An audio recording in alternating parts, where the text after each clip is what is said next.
Selamat pagi buat kita semua. Pagi. Yang pertama sekali, marilah kita mengucapkan syukur kepada Tuhan karena berkat dan rahmat-Nya kita dapat berkumpul di sini. Yang pertama sekali, saya mengucapkan terima kasih kepada dosen pengampu Pak Yadi Putra Brutu yang telah memberikan kami kesempatan mempresentasikan hasil diskusi kami. Dan kami juga berterima kasih kepada teman-teman yang telah mendengarkan hasil diskusi presentasi kami. Yang terlebih dahulu kami perkenalkan diri kami. Perkenalkan, nama saya Juliana Saragi. Nama saya Tinggal Prilia. Lalu saya di Kurniawati Simatupang. Dan di sini kami akan mempresentasikan hasil dari diskusi kami. Yang pertama itu, apa sih keputusan pembeli?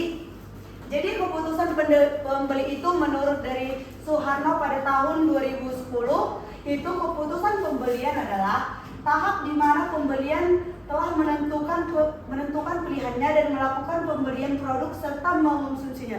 Yang dimaksud di situ ialah kita menentukan pembelian kita. Contohnya kita membeli sepeda motor dengan budget berapa. Kayak gitu yang dimaksud dengan apa sih keputusan pembeli. Selanjutnya itu adalah model proses pengambilan keputusan pembeli. Jadi model pengambilan keputusan pembeli itu terbagi atas 5 bagian. Yang pertama itu pengenalan masalah, yang kedua itu pencarian informasi, yang ketiga itu evaluasi alternatif, yang keempat itu keputusan pembeli, dan yang kelima itu perilaku pasca pembelian. Yang pertama itu saya akan menjelaskan pengenalan masalah. Jadi pengenalan masalah itu adalah proses pembelian dan pembelian masalah atau kebutuhan pembeli menyadari suatu perbedaan antara keadaan dan sebenarnya dan keadaan yang diinginkan. Itu dimaksud dengan ini masalah pengenalan ialah di sini kita kan membeli suatu produk kereta, ya kan? Jadi kita harus mengenali masalahnya, apa aja masalahnya di dalam kereta itu. Jadi yang kedua itu mencari informasi. Yang dimaksud mencari informasi itulah konsumen mungkin tidak berusaha secara efektif dalam mencari informasi sehubung dengan kebutuhannya. Seberapa jauh orang tersebut mencari informasi tergantung pada kuat lemahnya dorongan kebutuhan, banyaknya informasi yang dimiliki, kemudian memperoleh informasi, ditambah kepuasan dan memperoleh kegiatan mencari informasi. Jadi di sini contohnya kan tadi kita udah beli sepeda motor. Jadi kita mencari tahu informasinya di toko sana kayak mana produknya dan harganya dan kualitasnya.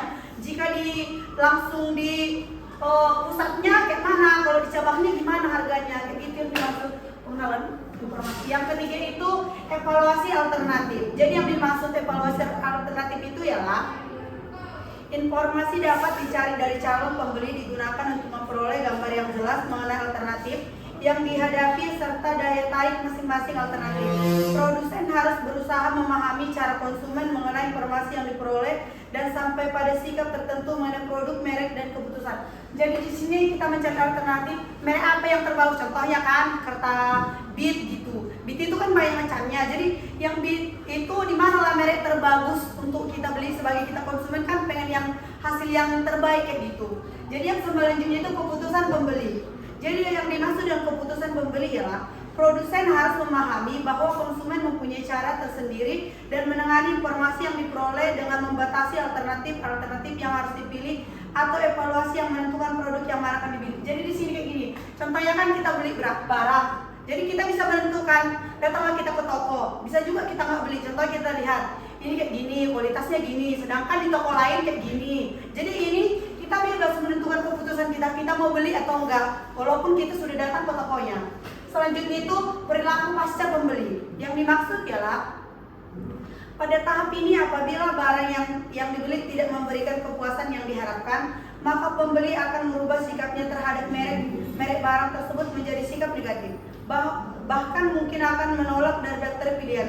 Sebaliknya, bila konsumen bisa mencari kepuasan dari barang yang dibelinya, maka keinginan untuk membeli terhadap merek barang tersebut cenderung untuk menjadi lebih kuat. Produsen harus mengurangi perasaan tidak senang atau perasaan negatif terhadap suatu barang dengan cara membentuk konsumen menentukan informasi yang membenarkan pilihan konsumen melalui konsumen yang diarahkan pada orang-orang baru saja beli. Jadi di sini perilaku pasca pembeli ini contohnya gini, udah kita belilah barang itu, tapi nggak standar kita rasakan. Jadi kita bisa menuntut ke toko itu bahwa kita tidak suka sama merek itu. Jadi sampai sini penjelasan dari saya, akan dilanjutkan oleh Pinka.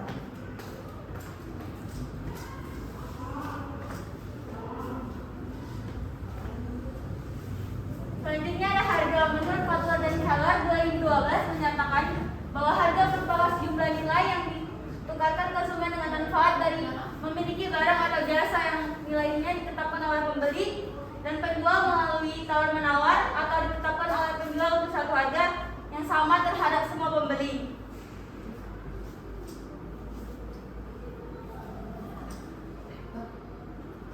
Selanjutnya ada macam-macam diskon yang ditawarkan perusahaan. Ada 4. Yang pertama ada diskon cash, diskon kuantitas, diskon fungsional, dan diskon musiman. Yang pertama itu ada diskon cash. Diskon cash itu adalah diskon yang pengurangan harga pada pembeli yang membayar tagihan mereka tepat waktu. Yang kedua ada diskon kuantitas. Diskon kuantitas itu adalah diskon yang pengurangan harga bagi para pembeli yang membeli dengan volume besar. Maksudnya jika kita membeli barang yang cukup banyak, maka kita akan dapat diskon kuantitas atau pemotongan harga. Selanjutnya ada diskon fungsional. Diskon fungsional adalah pengurangan harga yang ditawarkan penjual bagi anggota jalur distribusi yang melakukan fungsi-fungsi tertentu. Selanjutnya ada diskon musiman.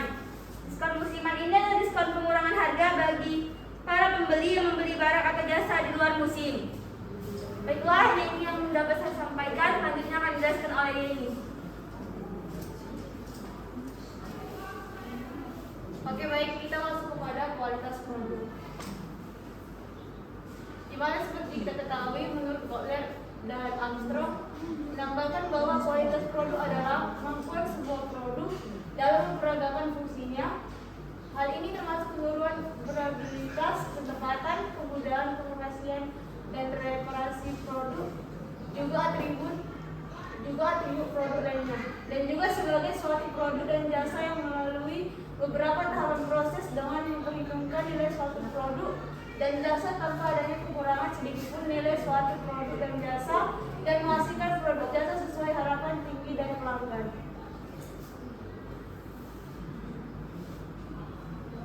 Kita masuk kepada promosi, di mana salah satu untuk membantu perusahaan dalam mengadakan komunikasi dengan konsumen adalah promosi. Dapat disampaikan informasi berupa pengetahuan mengenai produk yang ditawarkan. Promosi adalah setiap aktivitas yang ditujukan untuk memberitahukan, membujuk atau mempengaruhi konsumen untuk tetap menggunakan produk yang dihasilkan perusahaan tersebut. Di mana terdapat alat promosi yaitu advertising, sales promotion, event and experience, online and social media marketing, mobile marketing, direct and database.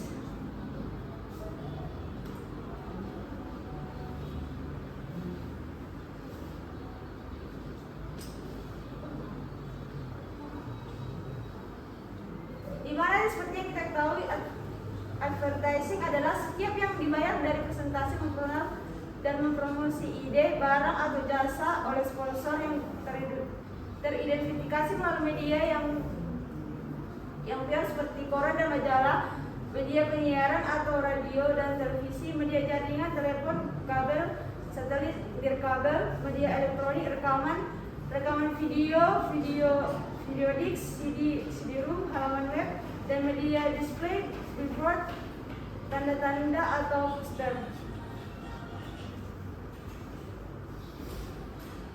Pada sales promotion, yaitu berbagai insentif jangka pendek untuk mendorong pencobaan atau pembelian produk atau lainnya, termasuk promosi pelanggan seperti sampel, kupon dan premi, promosi perdagangan seperti iklan dan display tunjangan, dan bisnis dan penjualan pasukan promosi kontes untuk repetisi dijual. Dan untuk event dan experience, yaitu acara dan pengalaman, di mana kegiatan dan program yang dirancang untuk menciptakan harian perusahaan yang disponsori atau khusus terkait merek, interaksi dengan customer, termasuk olahraga, seni, entertainment, dan acara kaos serta kegiatan yang kurang formal. Selanjutnya saya akan menjelaskan online social media marketing. Jadi yang dimaksud dengan online social marketing ialah itulah sebuah variety program diarahkan secara internal untuk mengkoneksikan perusahaan atau eksternal dari pelanggan, bentuk-bentuk lain, pemerintah dan media sosial untuk mempromosikan produk citra, company dan komunikasi produk individu. Yang dimaksud di sini adalah contohnya saya itu kan menjual produk kereta, tokonya contohnya itu kereta Matic, semua Matic. Jadi di sini saya itu membuat diskon besar-besaran kayak gitu. Trik marketing saya gitu. Yang selanjutnya itu mobil marketing. Yang dimaksud dengan mobil marketing ialah kegiatan online dan program yang direncanakan untuk melibatkan pelanggan atau prospek dan kelangsungan atau tidak langsung mengingatkan kesadaran atau meningkatkan citra dan menimbulkan penjualan produk pelayanan. Jadi di sini adalah kami itu contohnya perusahaan kami itu membuatkan trik dan marketing agar jualan kami itu makin laku dan di pasaran pun makin di mana-mana gitu tersebar. Jadi yang selanjutnya itu direct and database marketing itu dimaksud dengan penggunaan mall, televisi, email atau internet untuk berkomunikasi secara langsung dengan mitra tanggapan atau dialog dari pelanggan tertentu. Contohnya ini kan jualan online. Kami bisa juga pelanggan berkomunikasi dari kami itu lewat email ataupun berbagai macam lewat sosial media. Jadi sampai di sini hasil presentasi kami. Jika ada kata-kata yang salah dari kami, mohon dimaaf. Selanjutnya ada simpulan. Berdasarkan hasil pengujian yang telah kami lakukan, menunjukkan bahwa harga, kualitas produk dan promosi berpengaruh terhadap keputusan pembeli. Di harga yaitu memiliki pengaruh positif dan signifikasi terhadap keputusan pembeli dengan alfa sebesar 5%. Selanjutnya ada kualitas produk. Kualitas produk memiliki pengaruh positif dan signifikan terhadap keputusan pembeli dengan alfa sebesar 5% juga. Selanjutnya ada promosi, memiliki pengaruh positif dan signifikan terhadap keputusan pembeli dengan alfa sebesar 5% maupun juga dengan harga. Sekian presentasi kami pada pagi hari ini. Lebih dan kurangnya kami mohon maaf. Assalamualaikum warahmatullahi wabarakatuh.